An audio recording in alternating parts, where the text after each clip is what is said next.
Contentment is the basis of all spiritual development. While discontentment is the basis of all material development. Contentment is being satisfied with things as they are. If our ancestors were satisfied with things as they were in their own time, we would not have had any of the material benefit, developments, advantages we are enjoying at the moment. Just because our ancestors were not content with walking here and there on foot, they invented carts, they invented cars, railways, ships, aeroplanes, jets, satellites, etc. for traveling. Not going on foot, but using machinery, instruments for quicker and faster traveling.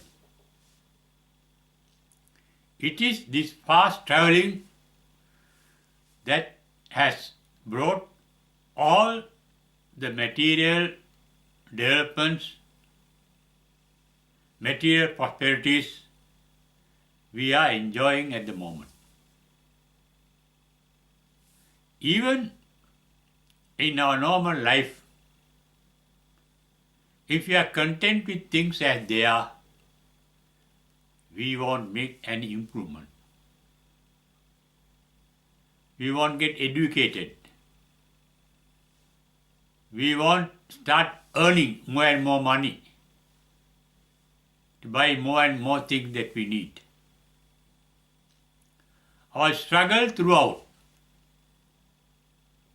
our life is based on our discontentment with things as they are.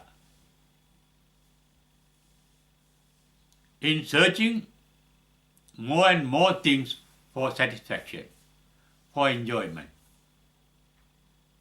However, all the material pleasures, enjoyments, benefits we have, we cannot say to be perfectly happy. In fact, happiness, real happiness, is different from pleasure. Material elements, material things, material advancements, material discoveries, inventions can give us pleasure, but not perfect happiness. Pleasure is a temporary state of mind. Pleasure is born to decay and die. We may enjoy something when we get it at the first instance, but with the elapse of time, we want further things for our self-satisfaction. That means we do not become content with things what we get at a particular moment. We want more and more things. Therefore, entire human struggle is to find satisfaction. They want to find satisfaction because they are not satisfied with things as they are. It is this struggle to find satisfaction that leads to all our suffering, all the human suffering. We suffer mentally, we suffer physically. In our struggle, sometimes restless, sometimes sleepless. We get tired. We exhaust ourselves. We get exhausted in our struggle to find satisfaction. But the contentment, on the other hand, makes us happy inside. If we can accept things as they are, that means we can be content with things as they are. To accept things as they are, we ought to see things as they are. When you see things as they are, we can realize that nothing material can give us permanent pleasure, only temporary pleasure. Because every material manifestation for our temporary satisfaction or pleasure is doomed to decay and die. Even our pleasure cannot last long. Familiarity breeds contempt. When we have the same thing over and over again for a long time, we become dissatisfied with it. That is why it is said, familiarity breeds contempt. We become fed up. We get tired of things through monotony.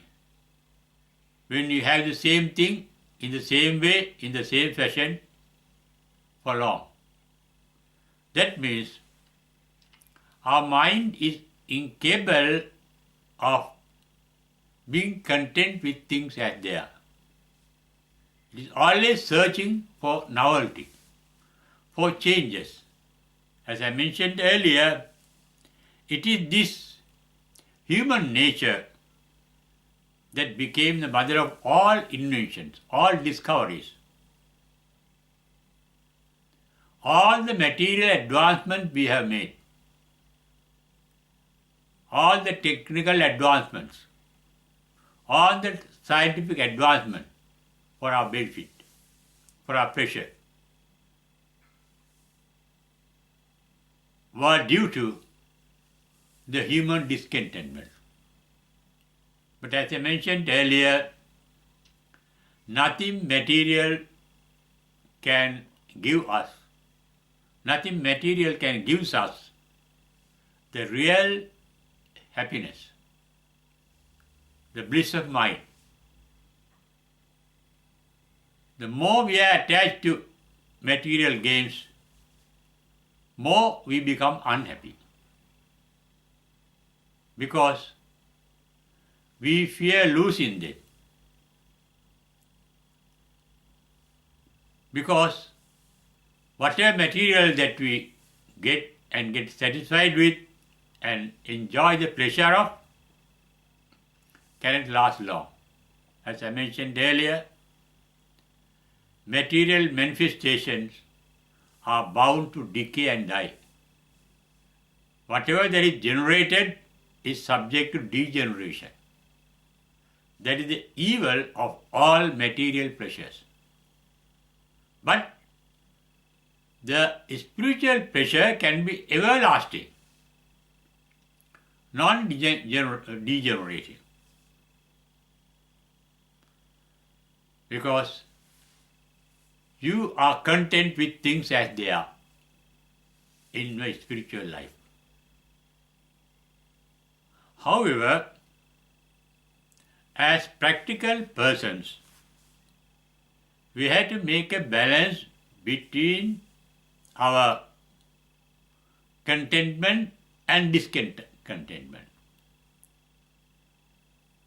by being content wisely and by being discontent wisely. That means following moderate path. The middle path taught by the Buddha, without going to extremes.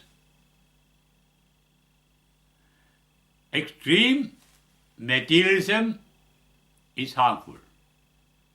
Similarly, extreme spiritualism is harmful. We cannot lead our life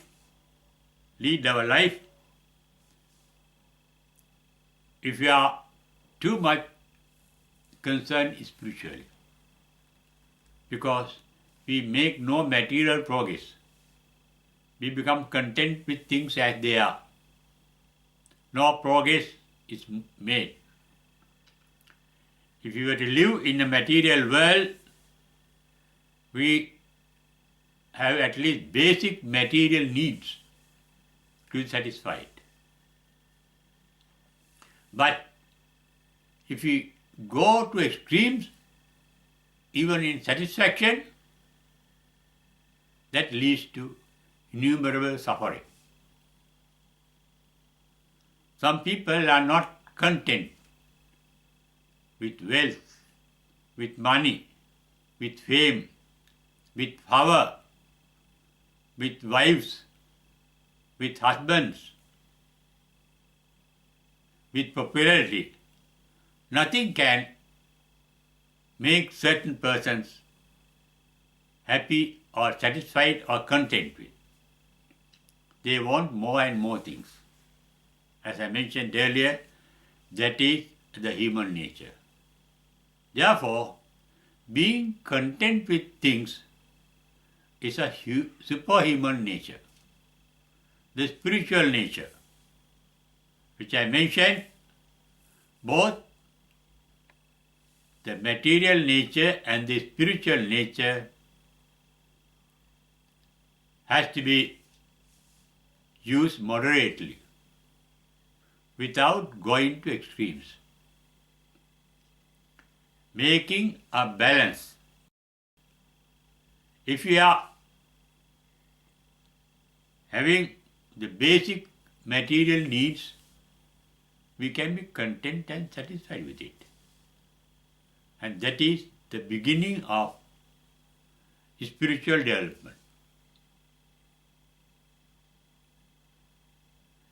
For example, Prince Siddhartha had a luxurious royal life in his royal palace in his young days. Everything for his sensory satisfaction. But ultimately, he got fed up with all that sensory pleasures. See that nothing can give a permanent satisfaction, permanent happiness. Then he left the royal palace and became a recluse in a jungle, having only the minimum needs of life. Something to wear, some begging bowl, and he lived begging with one meal a day. Sometimes he had to live even without a meal, starving, undergoing torturous difficulties. But that too did not give him perfect spiritual satisfaction. Ultimately, he gave up that extreme self-torture for spiritual gains. In the same way that he gave up the spiritual sensual enjoyments. And it is by leading a moderate life, treading the middle path, as he himself says, that he got enlightened. Therefore, as practical persons who are not yet enlightened, we have to keep a balance, as I mentioned earlier, between our contentment and discontentment. But you may realize gradually that being content with things as they are can reduce your tension, stress, anxiety, overwork, overtiredness, restlessness. You can become peaceful both mentally and physically. That is the spiritual path. As we have a lot of stress and tension in our material struggle, we may use the spiritual path at least for a short time every day. That is by meditation. Meditation is mental and physical resting. You rest the body without working in a particular position. Not speaking, being silent verbally, outwardly, and then gradually become silent inwardly. Krishnamurti referred to that state of mind as a silent mind. What he meant by a silent mind is a mind that is not talking inaudibly, talking to yourself, that is, without thinking. Non-thinking is a path of enlightenment, as well as the outcome of enlightenment. After enlightenment, there is no thinking process. This enlightenment means cessation of the thinking process. Thinking process ceases with the cause of the thinking process get extinct. We think of things that we like. We think of things that we dislike. We think of things that we are ignorant of. Enlightenment means the extinction of likes, dislikes, and ignorance. Even the path to enlightenment is the absence of likes, dislikes, and ignorance in your mind. That means being content with things as they are. Accepting things as they are. To accept things as they are, one has to see things as they are. Their real nature. According to Buddha, the basic nature of everything is, in his own word, anicchata, dukkhata, anattata. Everything, both mental and material, everything is subject to birth, decay, and death due to the universal dynamism that Buddha referred to as anicchata. Nothing is permanent. Everything is in a changing process. Transformation. Scientifically, everything material is manifested by the universal energy. Energy is referred to in theistic religions as an almighty God, the creator of the world. According to Buddha, there is no creator, but there is a creativity. He referred to it as anityata, that can be translated as the universal dynamism, identified by the scientists as the universal energy. Energy is not a thing, but a creativity. As the energy is creative, it cannot remain unchanged. It is impermanent. It gets changed every moment. That is referred to by scientists as transformation of energy. Energy is constantly transforming its shape, its manner, its nature. Dynamism of the energy, Buddha referred to as anicca. Transformation of energy, the Buddha referred to as dukkha. Translated into English as suffering, but it is not a correct translation, though suffering is also a form of transformation.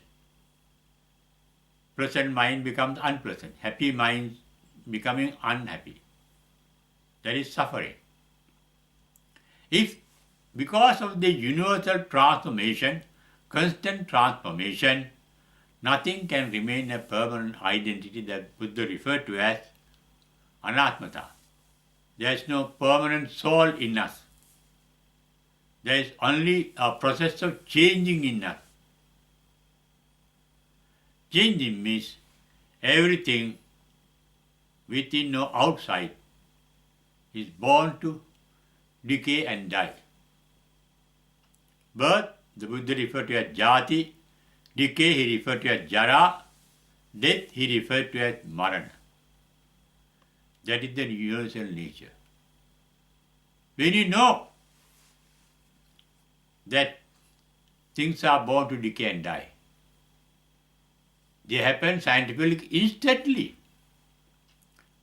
Everything material is manifested by the universal energy, recognized by the scientists lately.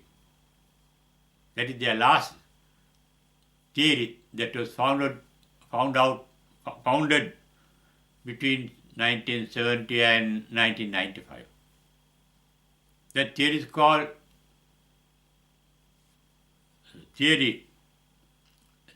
M theory, master theory, theory of vibration theory. Everything is vibrating according to that. And it is this vibration, this changing, they refer to as string theory, string of vibration. Every item is different from any other item materially, is due to this different vibration. Electron is different from proton is different from neutron, because their vibration patterns are different. Vibration means a wave formation. A wave formation rising up and going down. It cannot be caught. If you can't caught it, if you can catch it, you can throw it away. There is no, according to scientific evidence also, and with the discovery, getting attached to anything, because everything is in a flux, changing. As we cannot get attached to anything, as we cannot hold on to anything, we can't throw away anything. That is why the Greek philosopher Heraclitus is reported to have said in the 5th century BC that no one can step into the same river twice. Because once you step, when you try to step it second time, the river has gone down. Similarly, as everything is instantly changing, nothing can retain a permanent identity. Once you know that reality, your attachment disappears, your resentment disappears, your ignorance of things, the material nature of things disappear. And that is the state of enlightened mind. Enlightened mind is free from attachment, resentment, and ignorance. It means it knows it can accept things as they are because it knows things as they are. Therefore, it can accept things as they are. That means it can be content with things as they are. That means that such a mind is free from tension, free from friction, free from stress, free from anxiety, free from desires, a desireless mind, not thirsty for happiness or pleasure. That's a content mind. That is the highest spiritual development that one can practice in our day-to-day life. But we have to do it moderately. There is a limit to our needs. There is a limit to what we should earn, collect and gather out for our existence. The basic needs. Contentment means being satisfied with the basic needs. But as I mentioned at the beginning, that is very harmful to your material progress. You cannot earn more and more wealth, power, material gains, lands, goods, vehicles, friends, popularity, fame, what you need to satisfy yourself. But in that race, you can never gain. The more you have, the more you want. Your discontentment, the natural contentment of the human mind can never end unless it gets enlightened to realize that contentment is the basis of enlightenment, basis of the supreme bliss referred to as nirvana.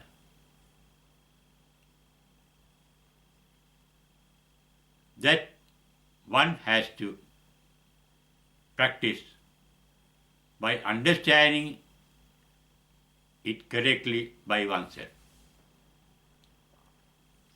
But it is very dangerous to be extremely content with things as they are. Contentment is a means to an end. But the overdose of the contentment, that medicine can harm you, that drug can harm you. Therefore, let us make a balance between our discontentment and contentment. And let us use both wisely. That will be helpful to find ultimately the real happiness. The real happiness of being content with things as they are. That means a mind free from all frictions, all conflict, a peaceful mind, a tranquil mind, a non-thinking mind, that is an enlightened mind. Enlightenment mind is a mind content with things as they really are.